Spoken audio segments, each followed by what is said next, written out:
Cell Health, reboot your body, omega-3 oil extracted from algae, strong heart, sharp mind, healthier you.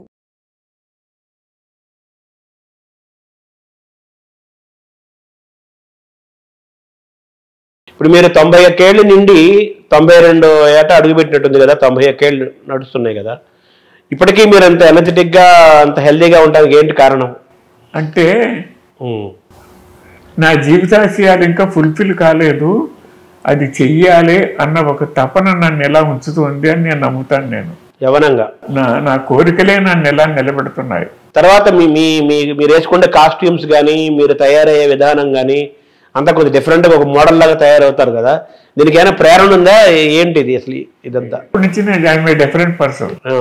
High స్కూల్కి వెళ్ళే రోజుల్లో కూడా అందరూ ఈ చేతులు ఎక్కడికి ఉంటే ఇక్కడ మడత పెట్టేసి ఇక్కడ పెట్టేవాడిని. నేను అలా కుట్టించుకోండి, కత్తిరించేసేవాడిని. ఎలాగా అలా ప్యాంట్లు ఇలా కత్తిరించేవాడిని. నేరో ప్యాంట్ని ఫస్ట్ నేను కట్టుకునేవాడిని, నవ్వేవారు. But it became a fashion after that. ఆ కాలేజీకి వెళ్ళినప్పుడు కట్ చేసేసి ఇలాగా, ఆ తర్వాత కింద బ్రాడ్గా ఉంటే బాగుంటుందని చెప్పి అలా స్పెషల్గా కుట్టించుకున్నా. బెల్ బాటమ్ చూసాక వచ్చినాయి అన్నీ. నేను బిలీవ్ ఇట్ సార్, నేను అబద్ధం అంటున్నాను. నేను క్రియేట్ చేసేవాడిని ఫ్యాషన్, నేను ట్రెండ్ క్రియేట్ చేసేవాడిని. స్టైలిష్గా ఉండటం, ట్రెండీగా ఉండటం. ఇక్కడికి వచ్చే మెడ్రాస్ వచ్చాక చిరంజీవి కూడా నా స్టైల్ ఫాలో అయ్యాడు కొన్ని షర్ట్లు. తర్వాత మీరు పాటలు, అద్భుతమైన పాటలు రాశారు, కానీ ఎక్కువ మీరు సంస్కృతం రాయడానికి ఎందుకు ఎక్కువ ఇష్టపడతారు సార్? సంస్కృత పాటలు నీకు చెప్పాను, సంస్కృత పాఠశాల ఉంది కదా. అవును, కొవ్వూరు. అందులో ఒక తనకు భోజనం పెట్టేవాడిని అని చెప్పాను కదా. అవునవును. అతని ద్వారా నాకు ఈ ప్రేరణ కలిగింది, సంస్కృత భాష మీద అభిమానం కలిగింది. తర్వాత చిన్నప్పుడు మా అమ్మ, నా కన్న తల్లి, ఆవిడకి పోతన గారి భాగవతంలో కొన్ని వందల పద్యాలు కంఠస్థం. నన్ను పెంచుకున్న తల్లికి వాళ్ళు కూడా రావు. పెంచుకున్న తల్లి, కన్న తల్లికి విదుషీమణి అన్ని. ఆవిడ దగ్గర ఆ పద్యాలు వింటూ సాహిత్యం మీద నాకు అభిమానం ఏర్పడిపోయింది నాకు. సో తద్వారా అందులో సంస్కృత పదాలు, అర్థం కాని పదాలు, అమ్మ దీనికి అర్థమేంటి అని అడగటం, ఆ విధంగా సంస్కృతం మీద శ్లోకాలు అందంగా కనపడుతూ ఉండేవి. చదువుతుంటే అందంగా ఉండేది. ఇప్పుడు కొవ్వూరులో సంస్కృత పాఠశాల ఉంది కదా, సంస్కృత విద్యాశాల ఉంది. మీరేమో మీలో ఉన్న ఈ చిత్రకారుడు ఉన్నాడు కదా, పెయింటింగ్ సిస్టమేటిక్గా నేర్చుకుందామని జేజే స్కూల్కి బాంబే వెళ్ళారు. అటువంటిది మీకు సంస్కృతం ఇష్టం అంటున్నారు కదా, అక్కడ కొవ్వూరులో ఎందుకు మీరు చేరలేదు సంస్కృత కాలేజ్? అది అటు వెళ్ళలేదు. ఇది ఓ ప్రవాహంలో కూడా అలా కొట్టుకున్నాను. అన్నదమ్ములు నా అన్న, మా అన్నయ్య నేను ఒకే క్లాస్ చదువుకుంటూ వచ్చాం, ఫస్ట్ ఫామ్ దగ్గర నుంచి. Believe it. అదే నాకంటే 2 ఏళ్ళు పెద్ద మా అన్న. కానీ first form, second form, third, fourth, SSLC వరకు మీ ఇద్దరం కలిసే. ఎస్ఎస్ఎల్సిలో మా అన్నయ్య పాస్ అయ్యడమే ఫెయిల్ అయ్యా, అక్కడ ఆగిపోయింది. ఆ తర్వాత నెక్స్ట్ ఇయర్ నేను ఏలూరు సిఆర్ రెడ్డి కాలేజీలో చేరాను, కానీ రాజమండ్రి ఆర్ట్స్ కాలేజ్ చదివాడు. అలా దూరం అయిపోయాం. సంస్కృత పాఠశాలలో చేరాలి అనిపించలేదు నాకు అప్పుడు. చాలా తక్కువ, బిలో స్టాటస్ గా ఉండేది. ప్లీజ్ ఇప్పుడు తెలుస్తుంది నాకు. ఎవరో పేదవాళ్ళు వాళ్ళు నేర్చుకుంటారు ఎవరో అని. మీకు ఇప్పుడు వెల్తిగా అనిపించట్లేదా? బ్రాహ్మిన్స్ ప్లస్ అందరు బ్రాహ్మిన్సే ఉండేవారు అక్కడ. నాన్ బ్రాహ్మణ్ ఒక్కడ లేడు. నేను చెప్పిన వడ్లమూడి గోపాలకృష్ణ తప్ప. లేకపోతే ఇది ఏకేమే మంచి ఆంధ్ర వాంగ్మయ చక్రవర్తి అని పేరు వచ్చింది అతనికి. ఆంధ్ర వాంగ్మయ చక్రవర్తి అని బిరుదు ఇచ్చారు తెలుగు మనకమ్మ.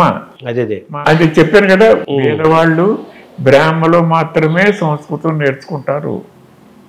అది మా అందరిదే కాదు అది అని ఒక నోషన్, ఒక రాంగ్ నోషన్ లో ఉండేవి. సంస్కృతంలో మీరు కవిత్వం కూడా రాశారు, పాటలు సంస్కృత భూషితంగా రాశారు కదా, మీకు ఆ వెలితి అనిపిస్తుందా? నేను సంస్కృతం నేర్చుకోలేదు ఇప్పుడు తలుచుకుంటే. నేర్చుకుంటే కాళిదాసు సహోదరుడా అన్నట్టు ఉండేవాడిని నేను. అదే ఇప్పుడు మీరు చక్కగా ఇంగ్లీష్ మాట్లాడతారు. అది నా స్వయం కృషి వల్ల నేర్చుకున్నా. మీరు ఎందుకు మధ్యలో చదువు వదిలేశారు ఇంటర్మీడియట్ తోటి? ఇంటర్లో నాకు ఎందుకో ఎక్కలేదు. వరుస ఒక 20-30 బెంచీలు వరుస ఇలాగా. ఎక్కడో దూరంగా లెక్చరర్ ఏదో చెప్తుంటే లిప్ అన్నట్టు ఉండగానే సౌండ్ నా దగ్గర రీచ్ అయ్యేది కాదు. ఎందుకు వెళ్తున్నా వరుస 20-30 బెంచీలు వరుస ఇలాగా.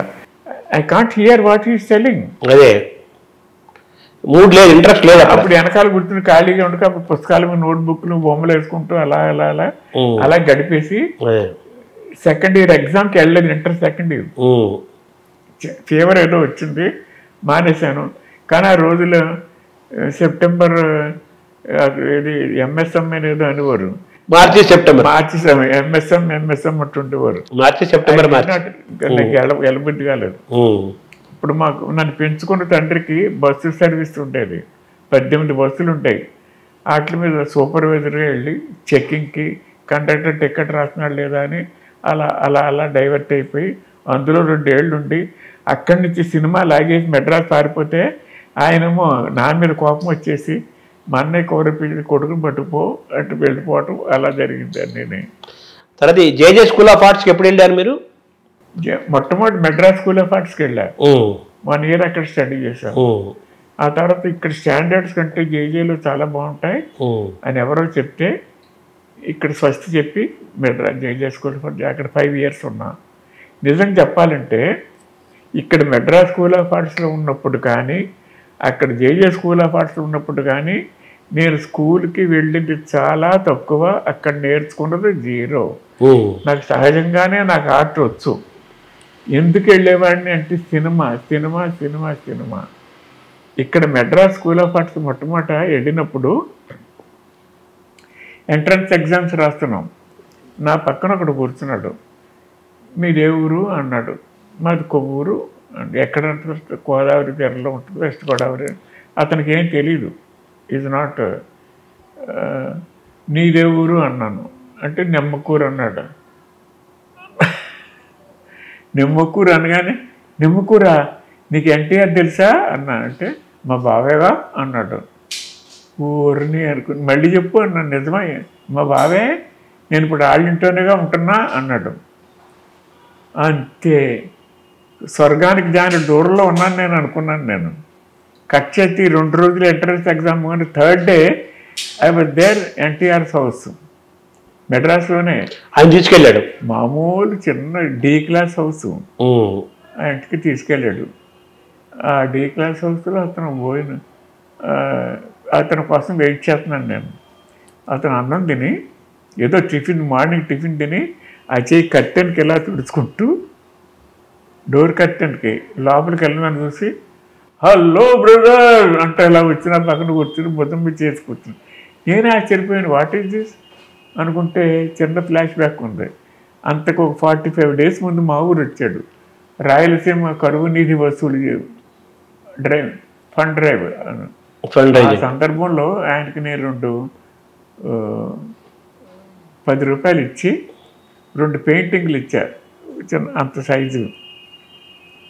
ఆయన జోలు పట్టుకుని వస్తే 2-3 నాటకాలు వేసేవారు వాళ్ళు. దారిని పోయి దానయ్య ఇంకేదో గాడి ఉండేదో 3 ప్లేలెట్స్ 2 అవ్వగానే అందరూ వచ్చి ఆడిటోరియంలో జోలు బట్టి తీసుకునేవారు.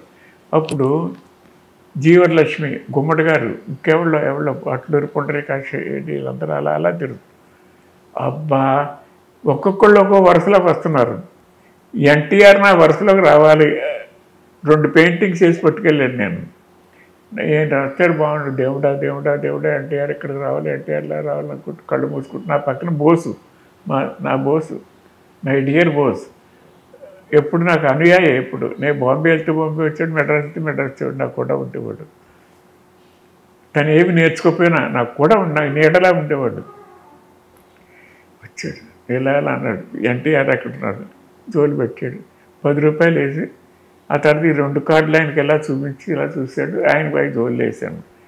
కలెక్షన్ అంత అయిపోయాక ఆయన పైకి వెళ్ళి ఆ డబ్బు ఎంత వచ్చిందో చదివి ఇక్కడ ఒక చిత్రకారుడు లోకల్ ఒక ఆయన నాకు 2 బొమ్మలు ప్రజెంట్ చేశారు. రాయలసీమ కరువు నిధికి. దీన్ని ఆక్షన్ వేలం వేస్తున్నా అని అలా పెట్టే 10 రూపాయలు అని స్టార్ట్ చేశాడు. 10, 11, 12, 13, 14, 15, 20, 30 అలా 100 రూపాయలు ఒక ఆయన కొన్నాడు. రెండోది ఇంకో 100 రూపాయలు ఇంకొక అతను, దొమ్మేరు ఒకడు, చాగళ్ళు ఒకడు. దొమ్మేరు ఇవి సత్యనారాయణ అంటే, చాగళ్ళు ఇవి ఇంకొక ఈతుంది ఆయన బీబీ వినాయక్ది చాగళ్ళు. ఆ ఊళ్ళోనూ కొనుక్కుంటాను. స్టేజ్ మీద పిలిచాను, బ్రదర్ మీ డొనేషన్ 10 రూపాయలు కాదు 210 అని నా భుజం మీద ఇలా చేసి నన్ను అందరికీ ఇలా చేయలాగితే ఇలా ఆడించాడు. అదొక అనుభూతి. ఇది గుర్తుపెట్టుకుని హలో బ్రదర్ అంటే వచ్చి నా పక్కన కూర్చున్నట్టు అనమాట ఆయన, ఎన్టీ రామారావు వాళ్ళ ఇంటికి వెళ్ళినప్పుడు. ఇది ఆయన. ఆ తర్వాత చాలా క్లోజ్ నాకు. ప్రతి షూటింగ్కి వెళ్ళిపోయాడు, ఎప్పుడు కాలితే అప్పుడు షూటింగ్, ఎప్పుడు కాలితే అప్పుడు. ఆయన నటిస్తూ వచ్చి ఎలా ఉంది బ్రదర్, ఎలా ఉంది అటువంటి వారు అనమాట.